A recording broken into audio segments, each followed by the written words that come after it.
Welcome back to English at Work. I'm Jenny. And I'm Alex. This is episode 8, the final episode of our interview mastery series. We've covered everything from preparation to body language, but there's one crucial step that many candidates either skip entirely or do poorly. The follow-up. What you do after the interview can be just as important as what you do during it. A great thank you note can push you over the finish line if the decision is close. A bad one, or no note at all, can take you out of the running. And it's not just about thank you notes. It's about how you handle the waiting period, how you respond to different outcomes, and how you maintain professional relationships. By the end of this episode, you'll know exactly what to do after every interview to maximize your chances and leave a lasting positive impression. Let's finish strong.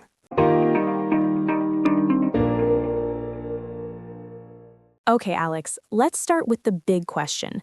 Do thank you notes really matter? Some people say they're outdated. They absolutely matter. Here's why. Hiring decisions often come down to 2 or 3 candidates who are all qualified. The thank you note can be the differentiator. Really? It's that significant? Studies show that about 80% of hiring managers say they consider thank you notes when making final decisions, and yet only about 24% of candidates actually send them. So you're competing against people who don't even bother? Exactly. It's an easy way to stand out. Plus, it shows professionalism, attention to detail, and genuine interest in the position. What else does a follow-up accomplish? It keeps you top of mind. Interviewers see many candidates. A thoughtful note helps them remember you specifically and reinforces the positive impression you made. Can a thank you note actually change someone's mind? Sometimes, if you forgot to mention something important in the interview, you can include it in your note. Or if you want to clarify a response that didn't come out right, this is your chance. So it's not just courtesy, it's strategic. Both. It's polite and expected, but it's also a strategic opportunity to strengthen your candidacy. What happens if you don't send a thank you note? Some hiring managers will see it as a lack of interest or professionalism. They might assume you're not that excited about the role or that you don't understand professional norms. Even in industries or cultures where it's less common? Even then, it's rarely going to hurt you. At worst, it's neutral. At best, it sets you apart positively. Okay, so we've established that follow-up matters. Now let's talk about how to do it right. Timing is crucial. Send your thank you note too late, and it loses its impact. Too early, and it might seem rushed or insincere. So what's the sweet spot? Within 24 hours of your interview, ideally within 12 hours if possible. That's fast. What if the interview was late in the day? Then first thing the next morning is fine, but don't wait 3 or 4 days. By then, they might have already made their decision. Should you send it immediately after the interview, like from the parking lot? No, that's too fast. Take time to craft something thoughtful. Writing it an hour or 2 after the interview once you're home and can think clearly is perfect. What about sending it in the evening versus waiting until business hours? I'd send it when you have it ready, even if that's evening. Email is asynchronous. They'll see it when they check their inbox, which is usually first thing in the morning anyway. Does the timing differ for different types of interviews, like a phone screen versus a final interview? Send a thank you note after every interview, but you can be slightly more casual and brief after a phone screen. After a final interview, you want to be more thorough and thoughtful. What if you interviewed with multiple people in one day? Send a separate, personalized note to each person. This is important. Don't send one generic email to the whole group. But write them all the same day? Yes, send them all within 24 hours, but customize each one based on what you discussed with that specific person. That sounds time-consuming if you met with 5 people. It is, but it's worth it. Each person should feel like you're writing to them specifically, not sending a template. What if you don't have everyone's email addresses? Ask for business cards during the interview, or ask the recruiter or HR contact to provide email addresses. Most companies are happy to share this information. What if you can't get email addresses? You can send a handwritten note through the mail, but email is better because of the timing. A mailed note takes days to arrive and might get there after they've made a decision.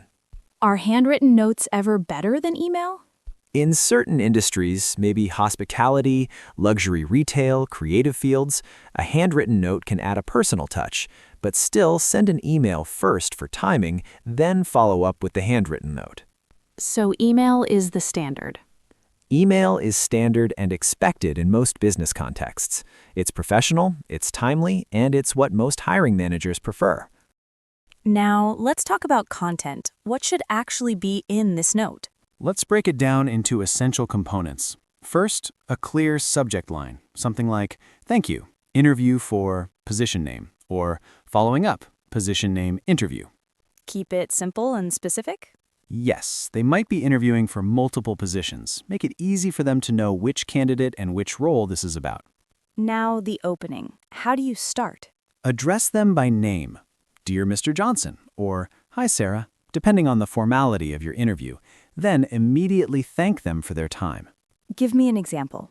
"Dear Sarah, thank you so much for taking the time to meet with me yesterday to discuss the marketing manager position. I really enjoyed our conversation and learning more about the role in your team." So you're being specific. You mentioned the position, when you met, what you discussed. Exactly. Specificity shows you're writing a real note, not using a template. Next, reference something specific from your conversation. Why is that important? It proves you were paying attention, it personalizes the note, and it reinforces connection points between you and the interviewer. Give me an example. "I was particularly interested to hear about the company's expansion into the Asian market and the challenges you're facing with localization. Having managed similar initiatives in my previous role, I'm excited about the possibility of contributing to this effort." So you're not just saying thanks for the interview. You're recalling actual content and connecting it to your skills. Right. This is where you can also add value. Maybe you forgot to mention a relevant accomplishment during the interview. This is your chance. How do you do that naturally? After our discussion about streamlining operations, I wanted to mention that in my current role, I implemented a new project management system that reduced turnaround time by 30%. I'd love to bring similar efficiency improvements to your team. So you're adding new information that strengthens your case. Yes, but keep it brief. This isn't a second interview. It's 1 or 2 additional points at most. What else should be in the note? Reiterate your interest and enthusiasm. Be explicit about wanting the job. How direct should you be? Very direct. "I'm very excited about this opportunity, and I'm confident that my skills and experience make me a strong fit for the role. I would love to join your team." What if you're not sure you want the job yet? You should still express interest. "I'm very interested in this opportunity and look forward to learning more about next steps." You can decide later if you get an offer. What about addressing any concerns that came up in the interview? If they seemed hesitant about something, maybe you lack a specific skill, you can address it briefly. Regarding your question about my experience with SQL, I wanted to mention that I've enrolled in an advanced course starting next week to deepen my expertise in this area. So you're showing initiative in addressing potential weaknesses. Exactly. You're being proactive about their concerns. What else? Ask about next steps if it wasn't clear. Could you share the timeline for the next steps in the process? I'm happy to provide any additional information you might need. And then how do you close? Thank them again, express enthusiasm one more time, and sign off professionally. Thank you again for the opportunity to interview. I look forward to hearing from you soon. Best regards, Jenny Chen. Should you include your contact information? Yes, in your email signature. Full name, phone number, email, and LinkedIn profile if you have one. How long should the entire note be? 3 to 5 paragraphs, maybe 150 to 250 words. Long enough to be substantive, short enough to respect their time. Should you attach anything, like your portfolio or additional work samples? Only if it's directly relevant and adds value. I mentioned the marketing campaign I led. I've attached a brief case study in case you'd like to see more details, but don't overload them with attachments. Now let's talk about what not to do in your thank you note, because a bad note can actually hurt you. What's the most common mistake? Using a generic template that could be sent to anyone. "Thank you for the interview. I'm interested in the position. I look forward to hearing from you." That's lazy and impersonal. What else? Typos and grammatical errors. This is a professional communication. Proofread it carefully. Better yet, use Grammarly or ask a friend to review it.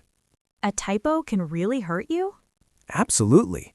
If the job requires attention to detail and you misspell the hiring manager's name, that's disqualifying. It shows carelessness. What about being too casual? Yes, that's a mistake. Even if the interview was friendly and conversational, the thank you note should maintain professionalism. No emojis, no slang, no hey greetings. What about the opposite, being too formal and stiff? That's also a problem. I wish to extend my most sincere gratitude for the opportunity to interview. Sounds like it's from 1950. Write like a real person. So you want professional but warm. Exactly. The same tone you used in the interview, professional, friendly, authentic. What about bringing up salary or benefits in the thank you note? Don't. This isn't the time or place. The thank you note is about expressing gratitude and interest, not negotiating compensation. When do you discuss salary? When they bring it up or when they make an offer, not in the thank you note. What about sounding desperate? I really need this job. Please hire me. I'll do anything. That's too much. Express enthusiasm, but maintain dignity. How do you tell the difference between enthusiasm and desperation? Enthusiasm focuses on what you can contribute. I'm excited to bring my skills to your team. Desperation focuses on what you need. I really need a job soon. What about following up too frequently after sending the thank you note? Yes, that's a common mistake. Don't email them every day asking if they've made a decision. That's annoying and shows poor judgment. We'll cover follow-up timing in a minute. What else should you avoid? Don't be negative about anything. Don't mention that the commute is long, or the salary is lower than you hoped, or that parts of the job sound tedious. Keep everything positive. Even if those concerns are real? You can address them if you get an offer. The thank you note is not the place for concerns or negotiations. What about oversharing personal information? I'm going through a divorce and really need this job to support my kids. That's inappropriate. Keep it professional, not personal. Should you mention other job offers or interviews? Generally, no. I have another offer, but I'm waiting to hear from you. Can seem like pressure. If you truly have a deadline, you can mention it tactfully, but be careful. What about copying and pasting if you interviewed with multiple people? They might compare notes. If everyone gets the exact same email, it looks lazy. Personalize each one based on what you discussed with that individual. Okay, you've sent your thank you note. Now what? How do you handle the waiting period? This is tough because most people feel anxious waiting to hear back, but you need to be patient and strategic. How long should you wait before following up again? It depends on what they told you. If they said, "We'll make a decision by Friday," wait until the following Monday or Tuesday to follow up. And if they didn't give a timeline? Wait about a week to 10 days after the interview before sending a follow-up email. What should that follow-up email say? Keep it brief and professional. Hi, Sarah. I wanted to follow up on my interview last week for the marketing manager position. I remain very interested in the role and would love to know if there are any updates on the timeline. Please let me know if you need any additional information from me. Thank you, Jenny. Short and simple? Yes, you're checking in without being pushy. You're reiterating interest without sounding desperate. What if they don't respond to that follow-up? Wait another week, then try once more. After that, you need to accept that they might not be interested or they've moved forward with other candidates. That's hard to accept. It is, but continuing to email after no response makes you look desperate and damages the relationship. What if you get another job offer while you're waiting to hear back from your preferred company? You can reach out and let them know. I wanted to update you that I've received another offer with a decision deadline of Friday. I remain very interested in your position as it's my first choice. Is there any possibility of learning about your timeline? Is that okay to do? Yes, because it's factual and puts a real timeline on things. It might prompt them to move faster. But only do this if it's true. Don't fabricate another offer. What if they're taking longer than expected and you need to know? You can politely ask, "I understand the hiring process can take time. Could you provide a rough estimate of when I might hear about next steps? This will help me with my job search planning." That's diplomatic. Right. You're acknowledging their process while also asserting that you need information. Should you connect with the interviewer on LinkedIn during the waiting period? Opinions differ on this. I think it's fine to send a connection request with a brief note. "It was great meeting you last week. I'd love to stay connected." But don't do this immediately. Wait a few days after your thank you email. What if they don't accept? Don't take it personally. Some people don't connect with candidates until after the hiring decision. It maintains professional boundaries. What should you be doing during the waiting period besides following up? Keep job searching. Don't put all your eggs in one basket. Continue applying to other positions until you have a signed offer in hand. Even if you're confident you got this job? Even then, things change. Hiring freezes happen. Budget cuts happen. Never stop searching until you've accepted an offer and have a start date. That seems cynical. It's realistic. You can be hopeful while still being practical. Now let's talk about how to respond when you finally hear back, whether it's good news or bad news. Let's start with the good scenario. They offer you the job. What do? First, express enthusiasm and gratitude. Thank you so much for this offer. I'm thrilled and honored.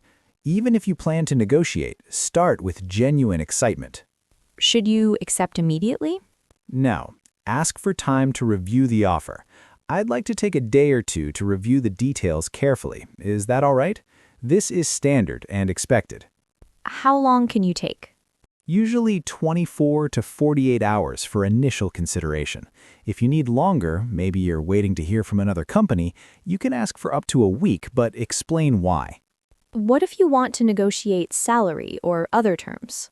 We could do an entire episode on negotiation, but briefly, do your research, know your worth, and negotiate professionally and factually. Based on my research and experience, I was hoping for a salary in the range of X to Y. Is there flexibility there? Should you negotiate via email or phone? Phone or video call is better for negotiation. It's more personal and allows for real conversation. Email can seem transactional. Okay, now the harder scenario. What if they reject you? This is disappointing but common. Most people face more rejections than offers. The key is how you respond. Should you respond at all to a rejection? Yes, send a brief, gracious response. This might surprise you, but it's important for your professional network. What should you say? Thank you for letting me know. While I'm disappointed, I really appreciated the opportunity to interview and learn about your company. I remain impressed by your organization and would welcome the opportunity to be considered for future openings that might be a better fit. Thank you again for your time and consideration. Why bother? You didn't get the job. Because people remember candidates who handle rejection gracefully. A position might open up in 6 months, or the person they hired might not work out, or the interviewer might move to another company and remember you. So you're keeping the door open? Exactly, and you're maintaining a professional reputation. Industries are smaller than you think. You might encounter these people again. Should you ask for feedback? You can try. If you have a moment, I'd greatly appreciate any feedback you could share about my interview. I'm always looking to improve. But know that many companies have policies against giving detailed feedback. Why? Legal liability. If they say, you didn't seem confident enough, and you perceive that as discrimination, they could face problems. So many just give generic responses or no response. But it's still worth asking. Yes, because occasionally you'll get genuine, helpful feedback, and even if you don't, you've shown professionalism and openness to growth. What about the in-between scenario? You advance to another round. Respond quickly with enthusiasm. Thank you so much for moving me forward. I'm excited to continue in the process. I'm available, give several time options for the next interview. Looking forward to it. Make scheduling easy for them? Yes, offer several options, be flexible, show you're eager and accommodating. And then you prepare and go through the whole process again. Exactly. And after each subsequent interview, send another thank you note. Every interview gets its own follow-up.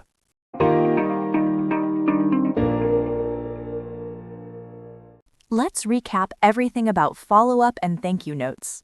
Send a thank you email within 24 hours of every interview. Make it specific and personal, referencing actual conversation points.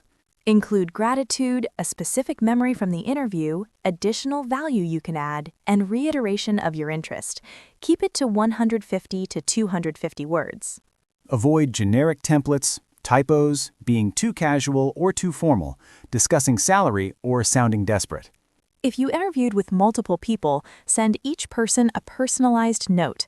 Don't use the same template for everyone. Wait about a week to follow up if you haven't heard back. Keep follow-ups brief, professional, and infrequent. Don't become a pest. When you receive an offer, express enthusiasm but take time to review. Negotiate professionally if needed. If you're rejected, respond graciously and keep the door open for future opportunities. Ask for feedback, even if you might not get it. And that brings us to the end of our 8-episode Interview Mastery series. We've covered everything from preparation to follow-up. You now have all the tools you need to ace your next interview. The only thing left is to put this knowledge into practice. Remember, interviewing is a skill that improves with practice. Don't be discouraged by rejection. Learn from each experience and keep refining your approach. We believe in you. You've got this. This has been Jenny And Alex from English at Work. Thank you for joining us for this entire series. Now go out there and land that job.